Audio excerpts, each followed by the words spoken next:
Having a fitness tracker on you is arguably the best and most convenient way to get a quick snapshot of your health because you don't have to go into a lab, you're not hooked up to some kind of fancy machine, and quite honestly, these wrist-worn fitness wearables are becoming more and more fashionable. You simply charge it up, adjust the settings, and tailor to your fitness goals, and you're set. With fitness wearables being a huge craze over, I'd say, the last 5 to 6 years, there are now tons of brands and styles to look out for. Each device is packed with tons of features to help you improve your overall health and fitness.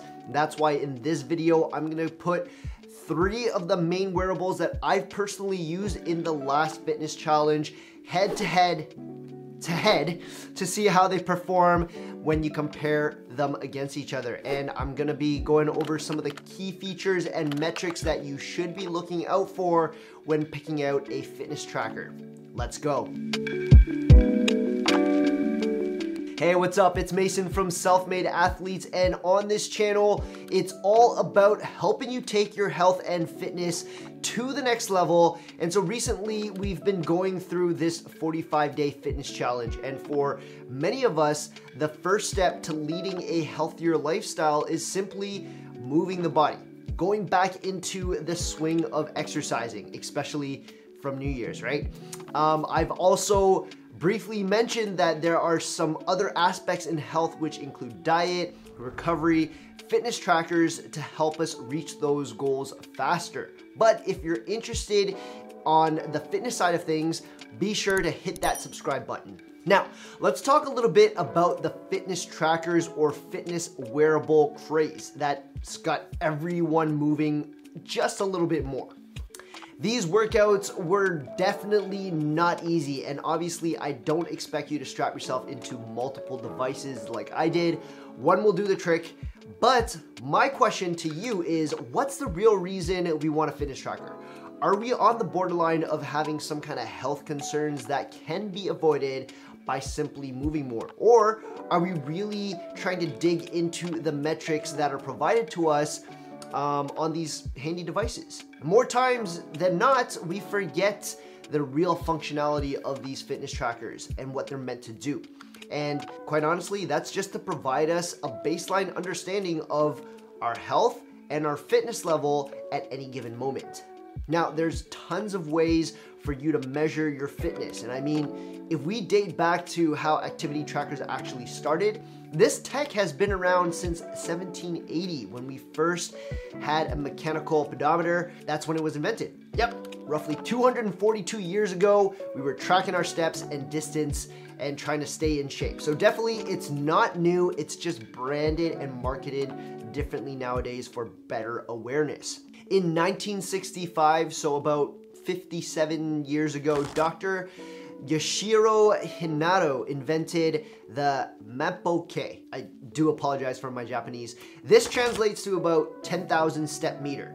And this was invented to help us research and fight off obesity. And by the way, 10,000 steps has always been the benchmark goal, but recent studies have shown that 15,000 steps is a more realistic approach to help with health benefits. Anyways, moving down the timeline, you've got heart rate monitors being introduced into polar watches in the 1980s, and then mobile phones. Yes, mobile phones, not smartphones, but just regular non-smart old school cell phones used to have accelerometers built into them to help you measure movement and vibrations.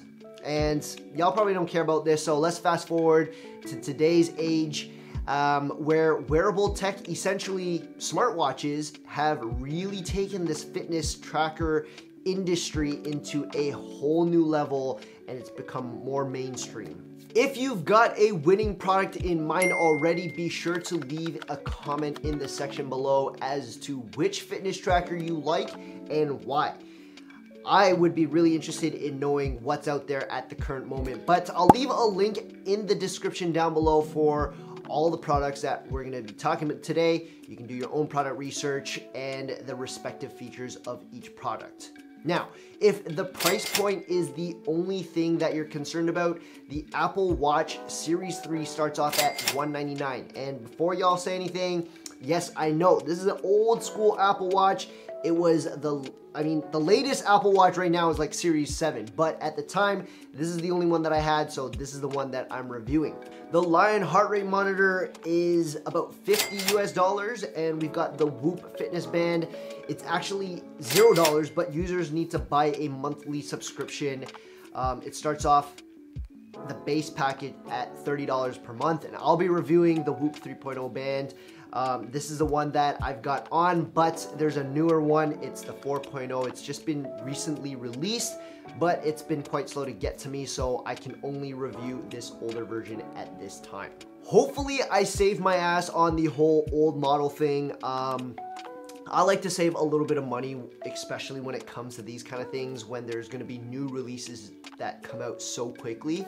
But of course, the price tag is always one of the factors to consider, and we're gonna quickly go and break down into some of the features, some of the likes, dislikes of each of these fitness trackers that I've just mentioned.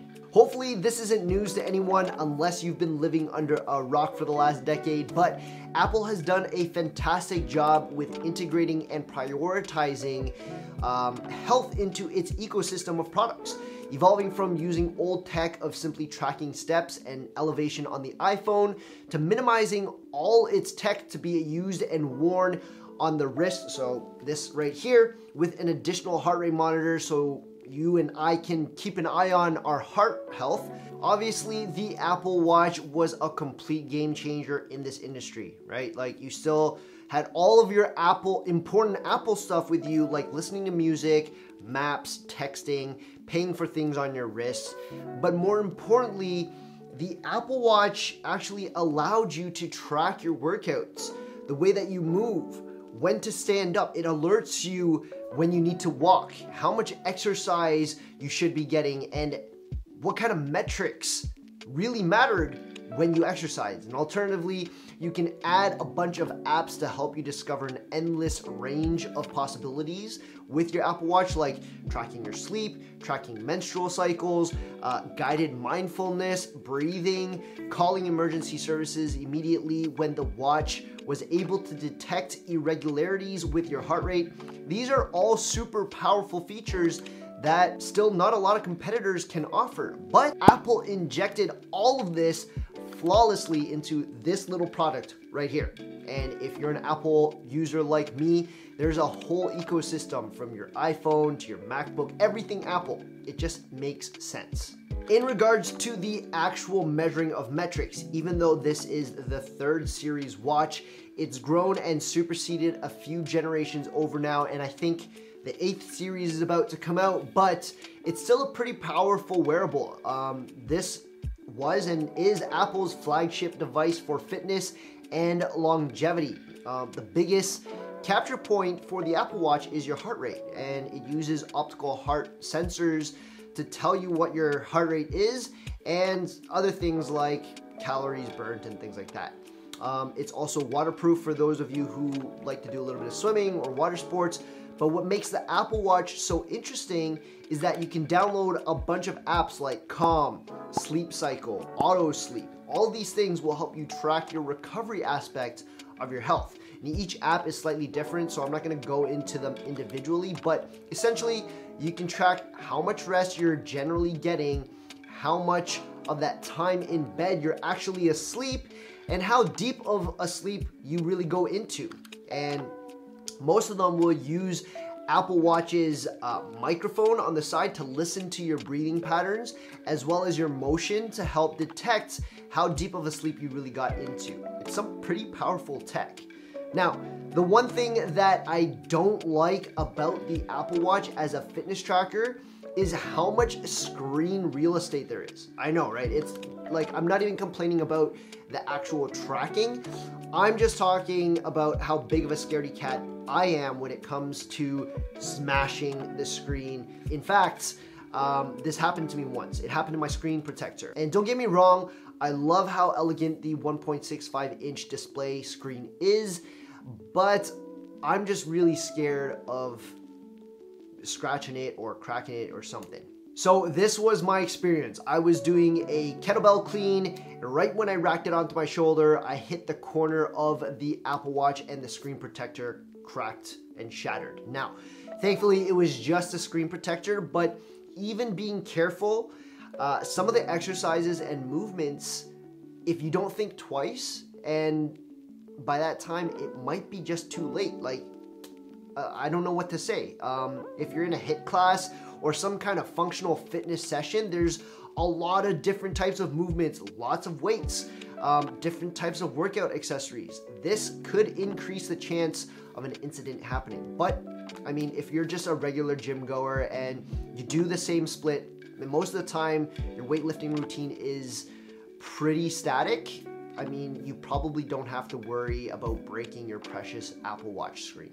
Another huge pet peeve of mine when wearing the Apple Watch is actually the crown, the dial on this side. I usually wear my watch on the left side, and so, I mean, like, as you can tell, I'm wearing my Whoop Fitness band at the moment. But the problem that I have with the dial is that if I'm doing push-ups and I accidentally press the dial by cocking my wrist backwards, sometimes it'll just press. And you know, I noticed on the Apple, like this, look, if I press this back, it actually activates the screen, and you know, it's a little bit distracting while you're working out, right? Sometimes if you didn't mean to and you activate the screen and you're like, oh, what's going on? Sometimes, you know, what's really annoying is if I'm holding a high plank and you're holding down, the dial is touched, the emergency alarm will go off. Yeah, I mean, like, that's super embarrassing if you're trying to be low-key in your fitness class, you're doing your own thing. The last thing you want is your Apple Watch to blare an emergency horn, right? Like, it's happened to me before. It's not, it's very embarrassing.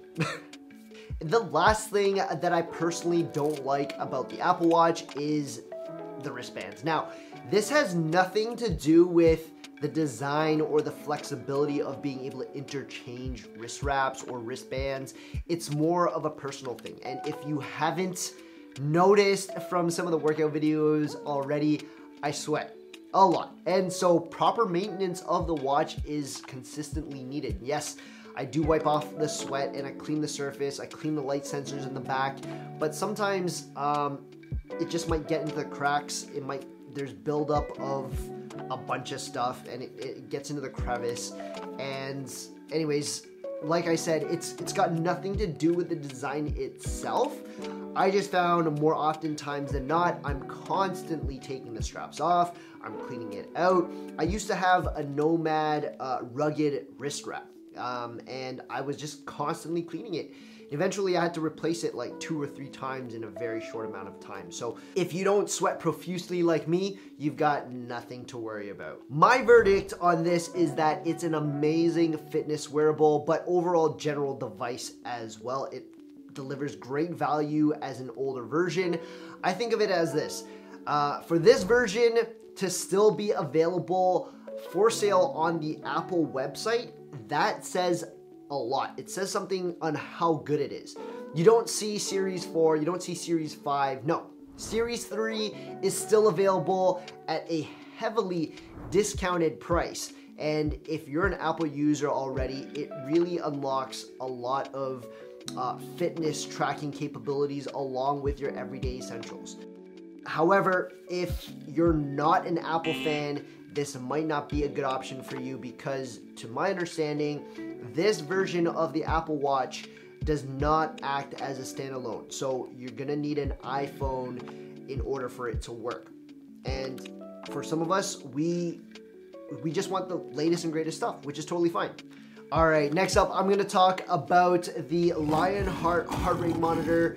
This little guy plays an integral part of F45's technological innovation standpoint, and just like Apple, the Lionheart is integrated into an ecosystem. So in this case, it's going to be the local F45 studio that you attend and the F45 TVs in there. That way you can track your performance during the class and against other members. I've also been tracking my progress on the F45 Life app, and when you go on, it basically records all of your workouts, all the classes that you've attended. It tells you how your heart performed during the time and how many total calories you ended up burning during a specific F45 session. Now, F45 has done a brilliant job using point scoring systems to help members crush their workouts, and it's color coded, so it helps you identify what zone your heart rate is working in. This information provided to you on the TV screens in the studio makes it super easy to know how much harder you need to push yourself. And ideally, you want to score 45 points by the end of each workout while maintaining a 75% or higher for your heart rate, your max heart rate.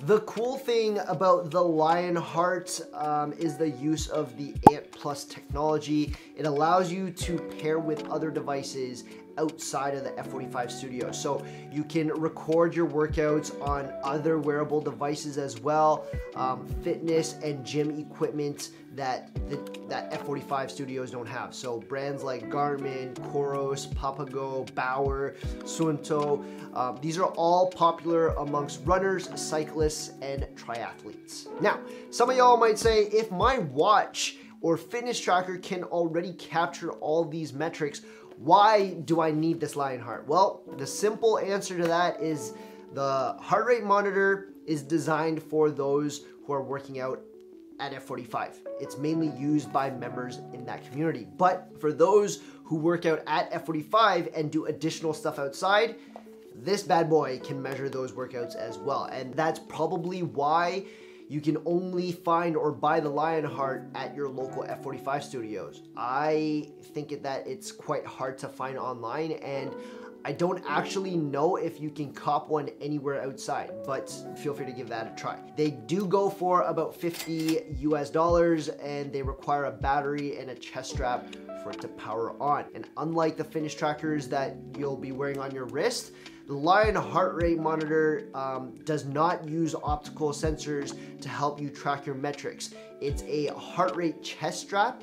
So you simply strap the belts across your chest, fasten it so that it fits comfortably below the chest muscle, and it's gonna record the electrical activity of your heart. Without getting deep into the science part of measuring, your heart rate is determined by the electrical impulses from the sinoatrial nodes in the heart. And so the electrodes in the Lionheart can detect and record those electrical signals that are being produced at each heartbeat. I like how the Lionheart is super straightforward, right? Records your active calories, total calories burned, your average heart rate through each session. Then there's a little graph that shows you spikes and dips of your heart rate and how many sessions that you've completed at the F45 studio. The only thing that I can think of in terms of what I dislike about it is the sensitivity of the heart rate measurements. Sometimes I feel like I'm outputting 75% to 80% of my max heart rate, and the sensor doesn't pick it up. It just tells me that I've got a really low score, which makes me feel like it's a little bit inaccurate. And I also haven't tried linking it up with another Bluetooth device and recording activity outside of the studio. So if you've tried that out, please let me know how your experience was down in the comment section below. All right, if you didn't hear me say it over the last 45 days, well, I've been using the Whoop fitness band for about a half a year now, and not giving too much of a biased opinion here, but I gotta put it out there, I love this band. From its comprehensive data metrics to its size, battery life, overall look, everything about it, it really suits me for what I've been looking for in a truly all-encompassing fitness and health tracker. Let's deep dive a little bit more on some of the features before I share my likes and dislikes. Like the Apple Watch, it uses photodiodes on the sensors and green LED lights to help measure metrics more accurately. It's said to have a 5-day battery life. Mine usually lasts for 4 to 5 days, so that's spot on. And to check the battery life, you can easily tell on the app widget, or if you double tap the surface, there's 3 points on the side to tell you roughly how much juice is left. Here's the number one thing that I love about the Whoop. Look at how beautiful this band is. Yeah, that's it. There's no surface, there's no dials, no crowns, no nothing. Just the Pro Knit band strap. And for that reason, that's why I love it so much. It's because it's less distracting. For the Apple Watch, the Fitbit, because I knew there was a monitor, I'd constantly check my progress. Whether there was something for me to actually look into or not, I'd look at the screen anyways. What's worse is, because it's integrated with my phone, if I've got messages, work emails, team notifications, I'll be alerted, and then I'd be tempted to look, or I'd be distracted if I'm working out. And with the Whoop, there's none of that. It's totally disconnected, no noise, no distractions, totally unobstructed recording while you work out, and that is the beauty of it. Now, I haven't seen anything else out there, or at least I personally am not aware of anything that provides this much amount of detail in terms of health data, but you gotta check this out. You'll get some very important vital readings like your live heart rate, your resting heart rate, your heart rate variability, and your respiratory rate. All these metrics tell you how well your heart is doing in any different situation and its ability to change and adapt in different environments. And it's going to take 30 days to help you develop a baseline range. But from there, the health monitor has a color code system in case you go too far off from the baseline that was created. Once you're aware, you can then seek appropriate help that is suitable for you. Another great feature that they have is something called a sleep coach, because the baseline metrics of Whoop as a fitness tracker is to let the user know how much strain their body should be put through based on the amount of recovery they got the night before. So regardless of what activity you do during the day, an optimal point is based on how much recovery you got the night before. And this is where the sleep coach comes into play. When I set things up, I wrote out some of my fitness goals, and then the sleep coach told me, okay, well, based on your activity level, you should sleep X number of hours. And then it goes ahead and tells me what time I should aim to sleep, how much sleep I should be getting, the number of hours to get good rest so that my body can perform at the best or optimal point the next day. As I honestly admitted in the last update video, I only get about 5 to 6 hours of sleep, and this means at most my body only recovers 80%. Like, that's the highest I've ever gotten before I start to beat it up the next day. I won't go into full details on this video, but essentially I take these numbers, yeah? So I take these numbers, I say, okay, based on how much recovery I got yesterday, how much stress can I put my body through today and that day's workout? So how far should I push myself until I should let off the gas pedal a little bit to let the body recover some more? The reason why I do this is so that I can prolong the longevity of my health and body. And I mean, I'm sure I can keep pushing, like you can keep going, but you don't want to go to that extreme of a level, get injured, because that's not going to do anyone any good, right? Then, you know, from there, I would be out for a few days or a week or 2 weeks to recover, then go back into the gym and then start working out again. You know, that's just a lot of time that's kind of wasted. With all this information from there, I would say, okay, what did I do yesterday that caused me to sleep poorly or get good rest? You know, one or the other, right? Then I either avoid the anomaly that caused bad rest or repeat what I did to get good rest. See what they did there? That's pretty cool. Now, this is one of the biggest game changers for me in terms of having a fitness wearable. It's battery life. Whoop did an amazing job packing in as much juice as possible into this little fitness tracker. It's the subtle difference that makes it better for me. They've got this kind of clip-on battery pack. I don't have it with me, but you slide it on top and you can get an extra 1 to 2 full charges that will last you a few extra days. Isn't that insane? Like for the Apple Watch, you have to take this off. You have to take off, where's the Apple Watch? Okay. You have to take off the Apple Watch and put it onto the charger. Whereas for the Whoop, you can just strap on an extra battery and keep working out. And then, you know, when you're resting or whatever, take off the strap and then charge it. Like I can go a week, maybe a week and a half at most without taking this off. And I can do all my tracking, all my monitoring. You're not gonna get that with the Lionheart, right? Because it only tracks the classes. You can't do that with the Apple Watch because Lord knows that you're gonna need 10 times more battery power to last an extra day. This little guy, ingenious, I love it. Now, if you haven't shared your thoughts yet, let me know in the comment section below what you think about these 3 fitness wearables, or comment on which fitness tracker you like using and why. Be sure to check out the links below for more product information or features that I might not have touched or I touched briefly on, but didn't go into full details. And that way you can do some more research on your own. All right, here are my final thoughts. I'd like to start things off with the Lionheart. Obviously, it's a little different when measuring the metrics because it's a chest strap heart rate monitor. Apple Watch Whoop bands are optical heart rate monitors that are worn on the wrist. So in terms of easy to purchase for these products, F45 makes it super easy, super convenient for its clients and its clients only. You can attain the Lion heart rate monitor at your local F45 if you're a member. It runs about $50 US. You'll get the heart rate, a chest strap that comes along with the box.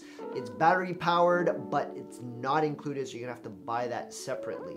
The Apple Watch Series 3 comes in at $199 for the 38mm, and the 42mm starts at $229. In the box, you're gonna obviously get the aluminum casing of the Apple Watch, a rubber sports band, and a 1 meter USB-A magnetic charging cable. But of course, you have the option of accessorizing it, whether it's upgrading the band, buying a screen protector, or a housing kit, and of course, Apple Care. The Whoop fitness band uses a slightly different pricing model. The most basic Whoop, which is the one that I have here, it's free. Yep, you heard me, free. But you're gonna have to enroll into a monthly subscription plan to get access to the latest app updates, the coaching features, and link up with the Whoop community. And I'll talk about the community part just a little later because I'm super proud of myself and I want to share it with you. Now, the cheapest plan starts off at $18 a month. I know earlier I said $30. That is the basic plan. So if you just do a month-to-month basis, it's $30. But if you buy a package, the cheapest plan is $18 a month. Now, in the box, it comes with the Whoop device, a wrist strap, a battery pack, and a charging cable. Just like the Apple Watch, you can personalize your Whoop band and some additional costs will be added.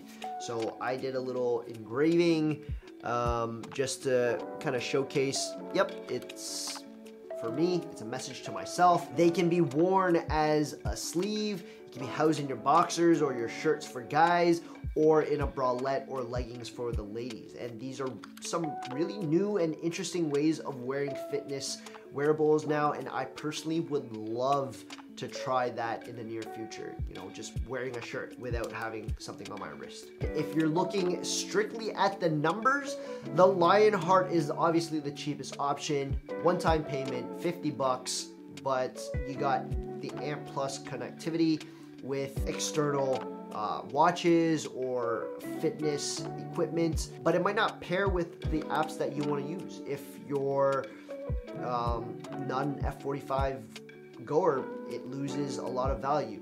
Now, between the Apple Watch and the Whoop band, I'd say the Apple Watch might be slightly cheaper in terms of how much you can get out of a wearable. Remember, the Apple Watch has a whole Apple ecosystem connected to it. Thousands of apps that you can choose from to pair whatever fitness or health tracking you need.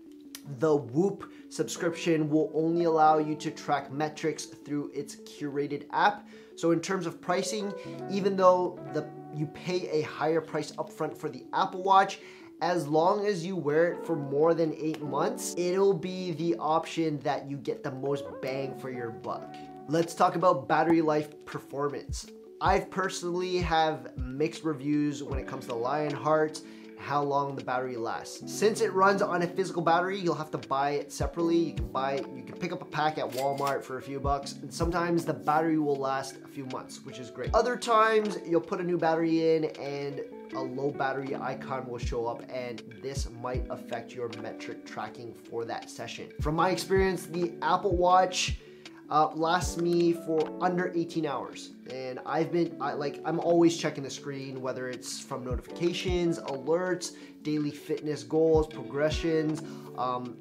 Everything that you do on this watch will affect and drain its batteries. So like I mentioned earlier, when it comes to the Whoop band, there's no screen. It just sits on the wrist and tracks your health and your fitness. It's much more energy that's being saved, and it typically lasts me 4 to 5 days. So before I need to recharge it, take it off my wrist completely to charge, I'm hands down, the Whoop fitness band wins in this category. Let's talk about comfort. Now, I found that having the chest strap on, it gets super uncomfortable when I do any exercises that require me to lie down on my belly or my chest. It's just very uncomfortable as it sits right in this dip area of the bone. It just pushes against it and it just doesn't feel nice. The strap is very sturdy, but I sweat a lot. So you might be able to tell from some of my workouts that in several occasions, I had to adjust the strap because it got too loose and it would always slip down, and that would also affect your metric measuring during that session, which brings me to another point, which is the washing of the strap, which is totally fine, but I noticed that this metal piece here of the strap, it's kind of corroding a little bit, and you should probably just clean that. But hey, you don't need to think about it. You plug it in, you create an account, then you step into the studio, and boom, you're off doing your F45 workouts. And I would say that more often times than not, the F45 strap or the Lionheart strap does it measures pretty accurately, I would say, and after the session a report gets sent to you via your email and it gets updated on the app so you can track your progress. Easy breezy. For the Apple Watch and the Whoop band, they both sit on the wrist. Both have interchangeable wrist straps or bands, and as I mentioned earlier, the crown and the dial for the Apple Watch was my biggest dislike, biggest pet peeve, because when I cocked my wrist back, I would always press the dial and it just gets super annoying sometimes. And that's not the case for the Whoop band, because there are no side dials. Okay, there's nothing here on the side. It's got a slimmer build to it, so it doesn't take up as much space, and I would say that the Whoop band is slightly more comfortable just for that reason alone, especially during workouts. I think that on paper, hands down, the Apple Watch wins because of how well-rounded its functionality is. It's not just a fitness tracker because it's integrated with so much more, but its fitness and health tracking features, it does a very good job. Everything you get from an Apple Watch just makes your life so much easier. It really doesn't get any better than that, And on top of that, you already know Apple is always on the cusp of technological advancement, so they're always trying to find new ways to enhance their products. And if you're an athlete or you're looking to really deep dive into the metrics and understand your health or your fitness more, or how you can take your fitness to the next level, I think I'd go with the Whoop fitness band. Just because the data it provides you, it's unmatched, it's unreal, it's super insightful, and this is literally the one thing that the Whoop band was designed and built for, and it just knocks it out of the park with all the fitness tracking that it does. I love when brands think about the user journey and the user experience. I've loved every aspect of the Whoop band so far, besides how long it's taking them to ship my new 4.0 band. But other than that, I'm heavily invested into using my Whoop band on the daily basis. Shout out to Whoop for creating something so simple, so elegant, yet so powerful and meaningful for bodybuilders and athletes like myself. And I think that the Whoop takes the edge in terms of fitness tracking and data monitoring against the Apple Watch, but I don't think it's at the level to completely replace the Apple Watch just yet. But I'm interested in knowing your thoughts on these fitness trackers, if you've tried them, how they compare to other brands out there like the Fitbit, the Xiaomi, Garmin. If you want to see how I got on testing these wearables during a workout, you can check it out by tapping the screen to the side. But I can't wait to share my thoughts with you guys on more product reviews in future videos. But for now, peace.